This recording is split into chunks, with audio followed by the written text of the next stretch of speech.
Magandang araw, Pilipinas. Kami ang patrol ng Pilipino. Nagbabalita at naglilingkod sa inyo, saan man sa mundo. Sa ulo ng mga nagbabagang balita, asawa at anak ng Taiwan OFW napatay sa sunog. At Taul, tumilapon ng salpukin ng truck ang karo na sinasakyan nito. Tiyahin ng inilibing, patay. Pilipinas, nakadiskubre ng bagong COVID-19 variant, ang pangalan Arcturus. Ayon sa Okta Research, tumaas ng 10% positivity rate ang kaso sa NCR. Filipino Gen Zs, gusto pa bang magkaanak? Gilas Pilipinas, bubuo ng best team sa pagbabalik sa World Cup.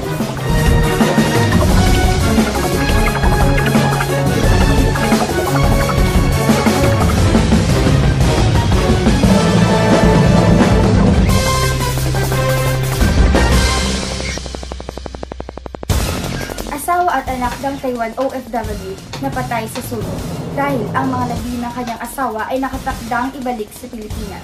Ang biyuda ng isa sa 3 Pilipinong namatay sa sunog sa pabrika sa Taiwan ay nagsisikap na makipagsundo sa pagpapatuloy ng buhay kabila ang nalalapit na pagsilang ng kanilang pangalawang anak. Wala ng pulso si Laura sa oras na hinila siya palabas ng nasusunog na gusal. Noong araw din iyon, nabalitaan ng kanyang asawang si Rosette. Siya ay 8 buwang buntis sa kanilang pangalawang anak. Nauna nang dumating ang ilang tauhan ng Overseas Worker Welfare Administration para ayusin ng mga dokumento kailangan para maihuli ang labi ni Renato. Para sa ibang balita, ayon sa Okta Research, tumaas ng 10% positivity rate ang kaso ng NCR. Sinasabi ng Okta Research Fellow na si Dr. Guido David na ang porsyento ng mga taong napag-alamang positibo para sa COVID-19 sa National Capital Region sa kabuoang bilang ng mga individual na nasuri ay tumalon mula sa 7.3% noong Abril 16 hanggang 10.6% noong Abril 23. Gayunman, muling iginiit ni Department of Health Officer in Charge si Maria Rosario Vergieri na ang maraming salik ang nakakaapekto sa positivity rate, kaya hindi ito dapat tanging batayan sa sitwasyon ng COVID-19 sa bansa. Binigyan din ni Vergieri na hindi dapat matakot at magpanik ang mga tao sa kabila ng mga pagbabago sa positivity rate, basta't alam nila kung paano mapoprotektahan ang kanilang sarili laban sa COVID-19 sa pamamagitan ng pagsuot ng face mask, pagpapabakuna at pagpapabooster. Para sa ibang balita, at Taul, tumilapon ng salpukin ng truck ang karo ng sinasakyan nito. Tiyahin ng ililibing, patay. Nasawi ang isang babaeng rider matapos siyang araruhin ng isang truck. Pati ang karo na kinalalagyan ng bangkay ng kanyang batang pamangkin na kailangang ilibing sa Maramag, Bukidnon. Sa ulat ng JTV State of the Nation nitong Biyernes, sinabing nakasakay sa motorsiklo ang biktima at nakakonvoy sa karo ng kanyang pamangkin nang mangyari ang insidente. Sa lakas ng pagkabangga, tumilapon pa umano palabas ng karo ang Ataul na kinalalagyan ng kanyang 2 taong gulang na bata. Dinala sa ospital ang babae ng tiyahin ng bata pero binawian din ng buhay dahil sa matinding sugat na tinamo sa ulo. Inaresto ang driver ng truck na maharap ito sa kaulang reklamo na wala pang pahayag. Para sa ibang balita, ayon sa Okta Research, tumaas ng 10% positivity rate ang kaso ng NCR. Sinasabi ng Okta Research Fellow na si Dr. Guido David na ang porsyento ng mga taong napag-alamang positibo para sa COVID-19 sa National Capital Region sa kabuoang bilang ng mga individual na nasuri ay tumalon mula sa 7.3% noong Abril 16 hanggang 10.6% noong Abril 23. Gayunman, muling iginiit ni Department of Health Officer in Charge si Maria Rosario Vergieri na ang maraming salik ang nakakaapekto sa positivity rate, kaya hindi ito dapat tanging batayan sa sitwasyon ng COVID-19 sa bansa. Binigyan din ni Vergieri na hindi dapat matakot at magpanik ang mga tao sa kabila ng mga pagbabago sa positivity rate, basta't alam nila kung paano mapoprotektahan ang kanilang sarili laban sa COVID-19 sa pamamagitan ng pagsuot ng face mask, pagpapabakuna at pagpapabooster. Para sa Sports Patrol, Gilas Pilipinas bubuo ng best team sa pagbabalik sa World Cup. Nagpapatrol, Shandria. Makakaharap ng Gilas Pilipinas ang ilan sa mga dati nang nakalaban sa international stage para sa 2023 FIBA World Cup. Nandyan ang Italy, Angola at Dominican Republic na ayon kay Gilas head coach Chot Reyes ay may mas igaganda pa sana ang Group A kung saan kabilang ang Pilipinas.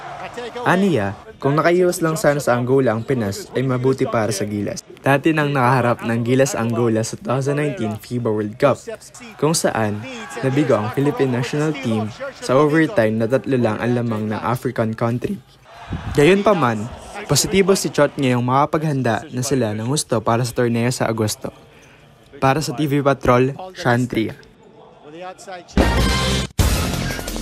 Ngayon, malalaman naman po natin ang opinyon ng mga Gensis tungkol sa pagkakaroon ng anak. Sa pagpapatrol ni Eugene Cilindro. Hello mga kapamilya, andito po tayo ngayon para tanungin ng mga kasapi ng mga Gen Z kung pasok po ba sa pulso nila ang pagkakaroon ng anak sa hinaharap. Bilang kasapi ng Gen Z, ginugusto mo rin bang magkaanak sa hinaharap? Siyempre, ayoko. Oo naman. 10 years from now, I have a plan na magkaroon ng anak. Oo naman. Actually, for now, hindi ko masasagot yung ganyan tanong. Hindi ko pa nai-imagine. Siyempre, parte yun ng pagiging, pagiging tao natin. Ayoko. At bakit? Kasi gusto ko munang i-focus yung sarili ko. Kasi pag nagkaroon ng anak, nahihirapan ako. Hindi ko makakagawa yung sarili ko. Pero in the future, gusto mong anak? Hindi ko alam. Ay, hindi mo alam. So, undecided. Oo naman. Dahil, Siyempre, pag tumanda ka, kailangan mo ng kasama sa buhay. Para pagtanda mo may mag-aalaga sa'yo. Yun lang, ganun. 10 years from now, I have a plan na magkaroon ng anak. Kasi, pero before ako mag-anak, I should be financially stable. Kasi, mahirap magkaroon ng anak ko yun. And ayoko supportahan yung teenage pregnancy. Personally, kasi, bakit ka mag-aanak kung hindi mo kayang buhayin ng mga anak mo? Knowing na yung economic system natin sa Philippines natin is not that good na kasi super nahihirapan tayo. So, before ako mag-anak in the future, gusto ko maging financially stable na. oo naman. At bakit? Hindi naman kasi, paano tawag dito? Ako yung nag-iisang lalaki sa magkakapatid namin. So, ipagpatuloy ang apelido. Actually, for now, hindi ko masasagot yung ganyan tanong. Kasi at this age, nag-e-enjoy pa tayo as a bilang bata. And then, siguro, kung papalarin in the future, yes, papayag ako.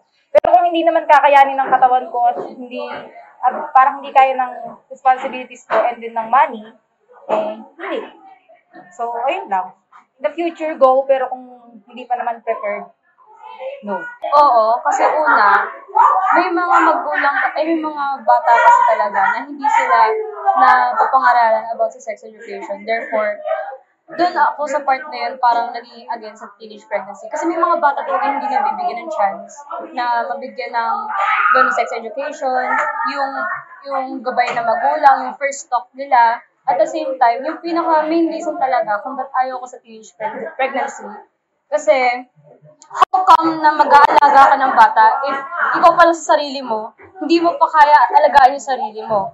Yun. Kaya ayaw kang So karamihan sa mga natanong natin is undecided talaga sila. Kasi base sa mga sinabi nila is talagang pag-aral yung kanilang mga sinabi. Unahin daw mga ganun. Yun ang pag-aral daw. So, para sa karamihan, mas maganda talaga na pag-isipan mo yung mga ganitong bagay. Kasi isa to sa mga nagpapababa ng mga populasyon natin at committed. So, dito nagtatapos. Para sa TV Patrol, Eugene M. Cilindro.